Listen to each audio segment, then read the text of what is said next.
Hello students, welcome back.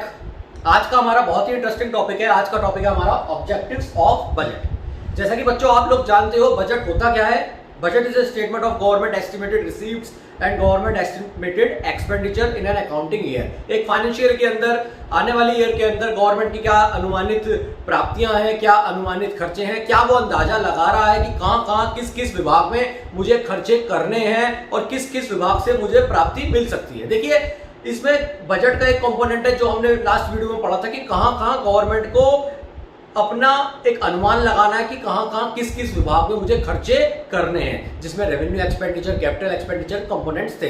तो government जब भी कोई चीज सोचती है तो क्या दिमाग में उसके ऑब्जेक्टिव्स रहते हैं कि किस विभाग में मुझे खर्चा करना है आपकी बार और किस विभाग में खर्चा कम करना है। तो ऐसे देखिए, वैसे तो बजट के ऑब्जेक्टिव्स बहुत सारे होते हैं, मगर आज हम कुछ मेन ऑब्जेक्टिव्स पढ़ने वाले हैं बजट के, क्या क्या दिमाग में गवर्नमेंट के होते हैं अपना बजट बनाते समय। सबसे पहला पॉइंट है, इस पॉइंट को जाहिर सी बात है भाई, इकोनॉमिक्स के स्टूडेंट होते हुए हम शुरुआत से इसको पढ़ते हैं कि गवर्नमेंट का सबसे मेन ऑब्जेक्टिव, हम 5 ईयर प्लान में पढ़ते हैं, गवर्नमेंट का सबसे मेन ऑब्जेक्टिव क्या होता है? Reducing inequality of income and wealth.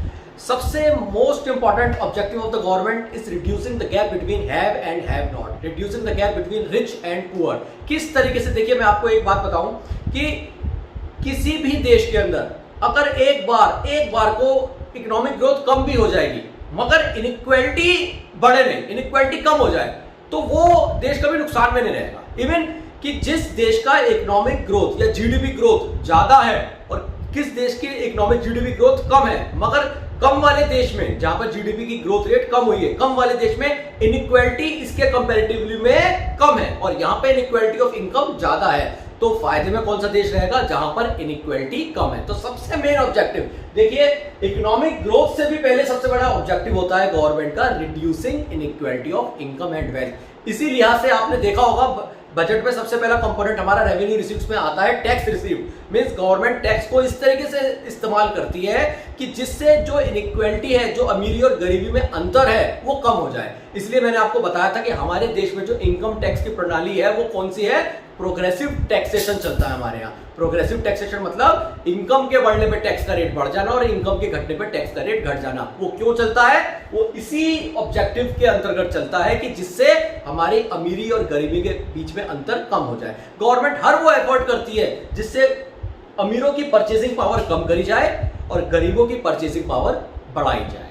तो सबसे मेन ऑब्जेक्टिव हो गया reducing inequality of income and wealth. Second point आता है इकोनॉमिक स्टेबिलिटी। देखिए, हम जब से मैक्रो इकोनॉमिक्स हमने पढ़नी स्टार्ट करी है, नेशनल इनकम के जस्ट बाद से ही हम इकोनॉमिक स्टेबिलिटी में बहुत गौर देते हैं। इकोनॉमिक स्टेबिलिटी बेसिकली मतलब क्या है? यहां पे मैंने आपको एक डायग्राम बनाया था, आपको याद होगा,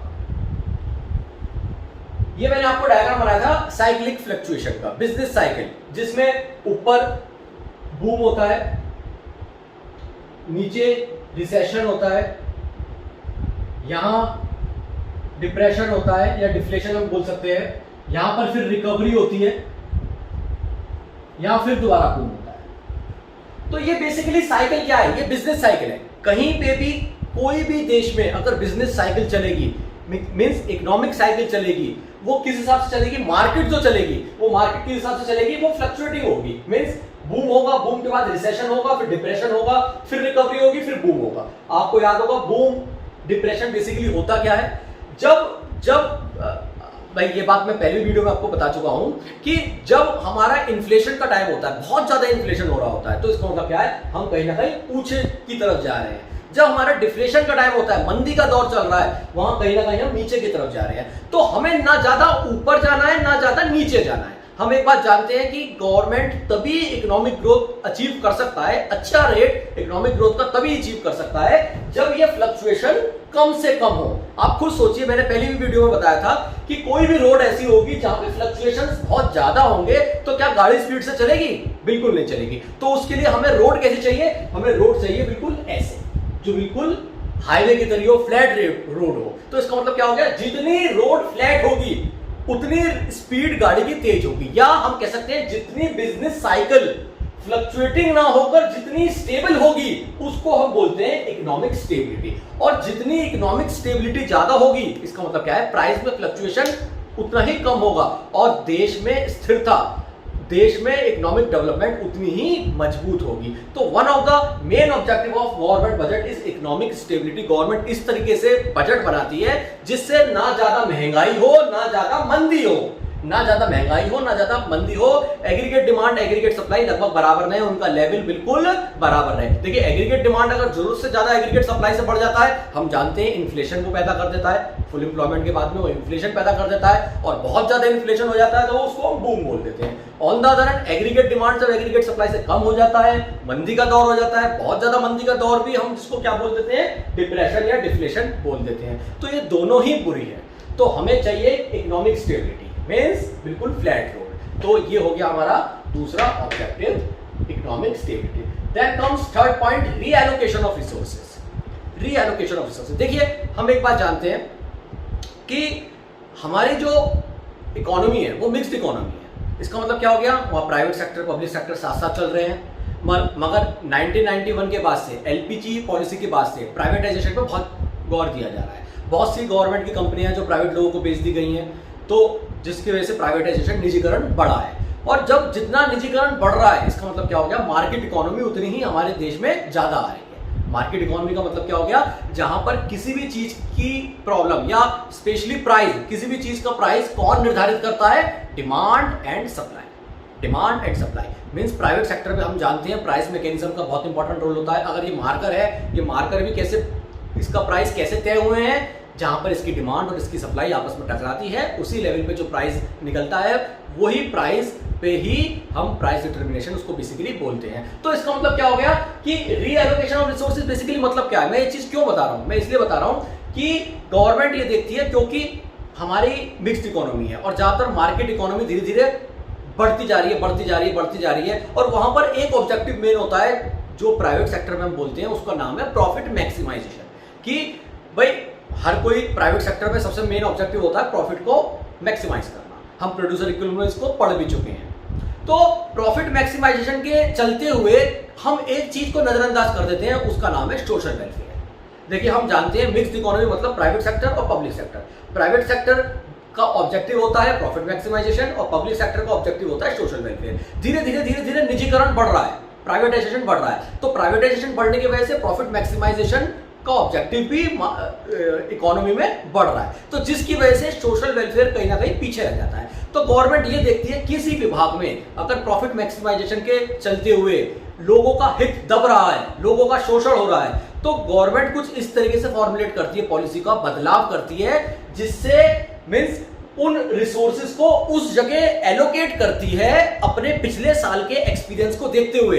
कि पिछले साल के एक्सपीरियंस को गवर्नमेंट ने देखा कि इस विभाग में, इस पर्टिकुलर विभाग में, अगर गवर्नमेंट ने फॉर एग्जांपल ग्रुप में ये देखा कि एजुकेशन विभाग में निजीकरण ज्यादा हो जाने की वजह से लोग प्रॉफिट की तरफ ज्यादा जा रहे हैं। जब लोग प्रॉफिट की तरफ ज्यादा जा रहे हैं तो हो क्या रहा है कि जो गरीब लोग हैं, जो गरीब बच्चे हैं, वो पढ़ नहीं पा रहे। तो गवर्नमेंट क्या सोचे कि अपना पैसा एजुकेशन डिपार्टमेंट में ज्यादा लगाना इस साल, जिससे जो गरीब बच्चे हैं वो कम से कम गवर्नमेंट स्कूल में पढ़ सकें और लिख सकें। तो इसका मतलब क्या हो गया, रीएलोकेशन ऑफ रिसोर्सेज। जो पिछली बार उन्होंने स्कूल कॉलेजेस में पैसा नहीं लगाया था, मगर अपने पास्ट एक्सपीरियंस से देखते हुए इस साल उन्होंने रिसोर्सेज को रीएलोकेट कर दिया। क्या कर दिया, रीएलोकेट कर दिया। तो वो किस तरीके से करा, क्योंकि पास्ट एक्सपीरियंस में उन्होंने सोचा कि ऐसा नहीं होगा, मगर वो ऐसा हो गया। क्यों हो गया, only because of the motive of profit maximisation, जिसकी वजह से उनको रीएलोकेट करना पड़ा और सोशल वेलफेयर अचीव करना पड़ा। आई होप आपको समझ में आ गया होगा कि रीएलोकेशन ऑफ रिसोर्स बेसिकली होता क्या है। Then comes economic growth. Economic growth जैसे हम जानते हैं बहुत इंपॉर्टेंट ऑब्जेक्टिव है कि जीडीपी बढ़ाना, ग्रॉस डोमेस्टिक प्रोडक्ट बढ़ाना हमारे गवर्नमेंट का बहुत ही इंपॉर्टेंट ऑब्जेक्टिव होता है। देखिए गवर्नमेंट जीडीपी बढ़ाने के लिए, इकोनॉमिक ग्रोथ बढ़ाने के लिए करती क्या है, प्रोड्यूसर को सब्सिडीज प्रोवाइड करती है। सब्सिडीज किसका हिस्सा है, सब्सिडीज कितनी देनी है, ज्यादा देनी है, कम देनी है, ये किसमें डिसाइड होगा, ये बजट में डिसाइड होगा कि सब्सिडी ज्यादा देनी है या कम देनी है। गवर्नमेंट सब्सिडी ज्यादा देती है in order to increase GDP in an economy. Production बढ़ाने के लिए गवर्नमेंट सब्सिडी ज्यादा दे देती है। दूसरा पॉइंट, गवर्नमेंट देखती है कि कहां कहां मुझे इन्वेस्टमेंट करना है, कहां कहां मुझे इन्वेस्टमेंट करना है, बिहाफ से कहाँ मुझे रोड बनानी है, कहाँ मुझे बिल्डिंग बनानी है, कहाँ मुझे डैम्स बनाना है, कहाँ वो इन्वेस्टमेंट क्यों कर रही है, वो इंफ्रास्ट्रक्चर क्यों बना रही है, इसलिए बना रही है कि उस इंफ्रास्ट्रक्चर के जरिए वो जीडीपी बढ़ा पाए देश की। तो this is also one of the important objective of budget, that is economic growth, GDP का बढ़ाना। देखिए हम ये बात जानते हैं, पढ़ते आ रहे हैं शुरू से, जीडीपी बढ़ना, जीडीपी बढ़ना एक सबसे पहला स्टेप है देश की तरक्की के लिए। और जीडीपी बढ़ने का मतलब क्या हो गया, इकोनॉमिक ग्रोथ का बढ़ना। हम इसको लिख भी सकते थे इंक्रीज इन इकोनॉमिक ग्रोथ या इंक्रीज इन जीडीपी, एक ही बात है, जीडीपी बढ़ने का मतलब है इकोनॉमिक ग्रोथ ही होना। फिर आती है बात रिड्यूसिंग रीजनल डिस्पैरिटीज। देखिए जैसा ये पॉइंट हमने पढ़ा है कि लोगों की इनकम में इनइक्वालिटी होना, मींस अमीरी और गरीबी में अंतर ज्यादा होना, उसको कम करना। ऐसे ही रीजनल डिस्पैरिटीज क्या होती है, हम देख रहे हैं बहुत से लोग इस सब जो वीडियो देख रहे होंगे वो उस इलाके में रहते हैं कि जहां पर ज्यादा डेवलपमेंट नहीं हो सकता है। हम देखते हैं आसपास डेवलपमेंट नहीं हो रही और 50 किलोमीटर या 30 किलोमीटर या 20 किलोमीटर अपने शहर से आजू बाजू चले जाएं तो बहुत अच्छी डेवलपमेंट हो रही है। जैसे आप देख सकते हैं कि जहाँ पे हम रह रहे हैं वहाँ की डेवलपमेंट और ग्रेटर नोएडा की डेवलपमेंट या नोएडा की डेवलपमेंट या गुड़गांव की डेवलपमेंट या दिल्ली की डेवलपमेंट स्केल बिल्कुल अलग है।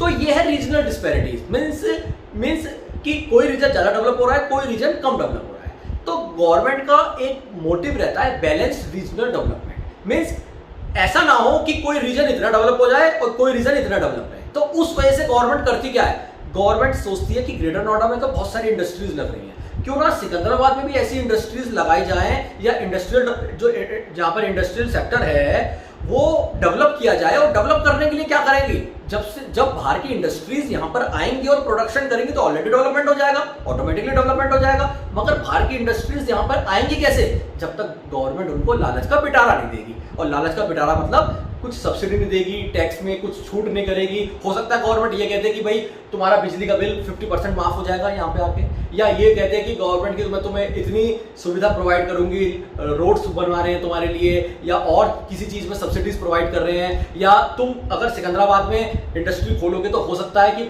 कि कोई सामान तुम्हें बाहर से मंगवाना पड़े, आउट ऑफ कंट्री मंगवाना पड़े, तो मैं तुम्हें इंपोर्ट ड्यूटी नहीं लगाऊंगी।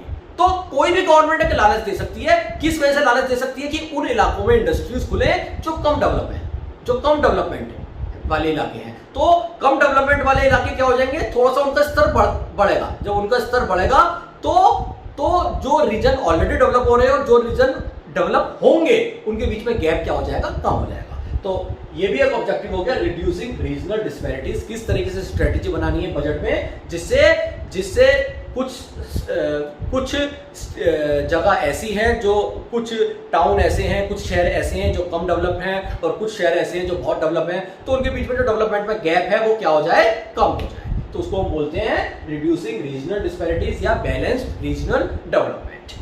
फिर आता है provision for public goods. Public goods क्या होते हैं, पब्लिक गुड्स जैसे defence, law and order. Government क्या करती है, लॉ एंड ऑर्डर को किस तरीके से लॉ एंड ऑर्डर मेंटेन करना है, किस तरीके से डिफेंस अपनी मजबूत करनी है। देखिए हम बात जानते हैं, ये चीज भी बहुत जरूरी है क्राइम को कम करने के लिए, दूसरे देश के अटैक से बचने के लिए, मजबूत बनने के लिए, तो डिफेंस भी मजबूत होना जरूरी है। तो गवर्नमेंट पब्लिक गुड्स का प्रोविजन बजट में ही बनाती है। गवर्नमेंट बजट डिसाइड करती है कि अब की बार डिफेंस में कितना पैसा लगाना है, अब की बार डिफेंस में कितना पैसा लगाना है, कम पैसा लगाना है, ज्यादा पैसा लगाना है। क्योंकि आजकल जिस हिसाब से सिचुएशन चल रही है, गवर्नमेंट सोच रही है कि भाई हमारे कहीं ना कहीं वार होने के चांसेस हैं, चाहे वो चाइना के साथ हो, चाहे वो पाकिस्तान के साथ हो। तो ये वो टाइम है यहाँ पे, हो सकता है ये वो टाइम है जहां पर प्रोविजन जो है पब्लिक गुड्स का जो एक्सपेंडिचर है वो बढ़ जाए, बजट जो है थोड़ा सा डिफेंस आइटम्स के लिए ज्यादा खरीदना पड़ जाए। तो गवर्नमेंट उस हिसाब से अपनी स्ट्रेटेजी बनाती है। और जितने भी पब्लिक गुड्स का प्रोविजन है वो किस में होता है, चाहे लॉ एंड ऑर्डर है। अब देखिए मान के चलिए कुछ स्थितियां ऐसी हो रही हैं, कुछ घटनाएं ऐसी हो रही हैं जिन्होंने क्राइम बढ़ा दिया है देश में, तो उसकी वजह से लॉ एंड ऑर्डर को मेंटेन करने के लिए, उस क्राइम को रोकने के लिए, मेंटेन करने के लिए गवर्नमेंट क्या करेगी, गवर्नमेंट बजट थोड़ा सा इन चीजों पे, पब्लिक गुड्स पे बढ़ा देगी। तो जितने भी प्रोविजन है पब्लिक गुड्स में वो कहां पर स्ट्रेटेजी बनाई जाती है, उनको वो होती है बजट। सिंपल सी चीज है। देन इंक्रीजिंग एम्प्लॉयमेंट अपॉर्चुनिटी, हम जानते हैं। देखिए एक सिंपल सी चीज है, ये वाली चीज, ये वाली चीज, ये वाली चीज, ज्यादातर ऑलमोस्ट सारी चीजें आपस में इंटरकनेक्टेड है। अब जब इकोनॉमिक ग्रोथ होगी, जीडीपी बढ़ेगा, जब प्रोडक्शन बढ़ेगा, आप खुद सोचिए, जब प्रोडक्शन बढ़ेगा तो एम्प्लॉयमेंट अपॉर्चुनिटी तो ऑटोमेटिकली बढ़ेंगी। एम्प्लॉयमेंट अपॉर्चुनिटी तो ऑटोमेटिकली बढ़ेंगी। गवर्नमेंट का मोटिव क्या है? गवर्नमेंट का मोटिव यह है कि किसी तरीके से रोजगारी अवसर को बढ़ाया जाए। देखिए, देश जो है तभी सुधर सकता है जब गरीबी और अमीरी में अंतर कम हो। और गरीबी और अमीरी में अंतर होने का सबसे बड़ा तोड़ क्या है? सिंपल सी बात है, सबसे बड़ा जो कह सकते हैं कि इंस्ट्रूमेंट है वो क्या है कि एम्प्लॉयमेंट अपॉर्चुनिटी बढ़ा दो। जो गरीब लोगों को नौकरियां नहीं मिल पा रही हैं, जो पढ़े लिखे लोगों को नौकरियां नहीं मिल पा रही हैं। क्यों नहीं नौकरियां मिल पा रही हैं? क्योंकि देश में इतनी नौकरियां नहीं निकल पा रही हैं। और नौकरियां क्यों नहीं निकल पा रही हैं? क्योंकि प्रोडक्शन इतना नहीं हो पा रहा है। जब प्रोडक्शन ज्यादा होगा, जीडीपी बढ़ेगा, जीडीपी बढ़ेगा तो एम्प्लॉयमेंट अपॉर्चुनिटी बढ़ेगी। जब एम्प्लॉयमेंट अपॉर्चुनिटी बढ़ेगी, लोगों को नौकरी करने का मौका मिलेगा, तो ऑटोमेटिकली क्या होगा? इनइक्वालिटी क्या हो जाएगी? कम हो जाएगी। इकोनॉमिक इनइक्वालिटी ऑटोमेटिकली कम हो जाएगी। तो सबसे बड़ा कारण क्या है इनइक्वालिटी का? भी सबसे बड़ा कारण यह है कि एम्प्लॉयमेंट अपॉर्चुनिटी हमारे देश में कम निकल रही है। जब वो ज्यादा निकलेगी तो ऑटोमेटिकली इनइक्वालिटी भी कम हो जाएगी। तो आपस में पॉइंट इंटरकनेक्टेड भी रहते हैं, मगर क्योंकि हमें ऑब्जेक्टिव्स पढ़ने हैं तो हमें ऑब्जेक्टिव्स इस तरीके से हमें थोड़ा बढ़ा के भी दिखाना है। बढ़ा के दिखाएंगे तभी हमें नंबर भी मिलेंगे, तो इसलिए हमें पॉइंट थोड़ा सा इलेबोरेट करके शो करना पड़ता है। आई होप आपको समझ में आ गया होगा। ऑब्जेक्टिव्स ऑफ बजट बहुत ही ईजी है। आप ऐसे गवर्नमेंट सोचिए, जब मैं बजट बनाऊंगी तो मैं क्या क्या दिमाग में ऑब्जेक्टिव मेरा होना चाहिए। गरीबों का उद्धार होना चाहिए, किस तरीके से पेइंग कैपेसिटी अमीरों की कम होनी चाहिए, महंगाई नहीं बढ़नी चाहिए, मंदी ज्यादा नहीं होनी चाहिए, प्रोडक्शन बढ़ना चाहिए, जो क्षेत्र कम विकसित है वो ज्यादा विकसित होने चाहिए। तो ये सारे पॉइंट्स ही यहाँ पे लिखे हुए हैं, मैंने कोई फालतू पॉइंट नहीं लिखा हुआ। आपको लग रहा है इन 7 पॉइंट में से आप 6 पॉइंट लिख सकते हैं, आप 4 पॉइंट लिख सकते हैं, मगर 4 पॉइंट तो आपको बेसिकली बिल्कुल टिप्स पे होने चाहिए। आपको I hope objectives of budget समझ में आ गए होंगे। बहुत ही इंपॉर्टेंट टॉपिक है। अगर कोई डाउट होता है तो कमेंट बॉक्स पे लिखना बिल्कुल मत भूलिएगा, और वीडियो पसंद आती है तो लाइक करना भी बिल्कुल मत भूलिएगा। आज के लिए इतना ही, नेक्स्ट वीडियो का वेट कीजिएगा। Thank you.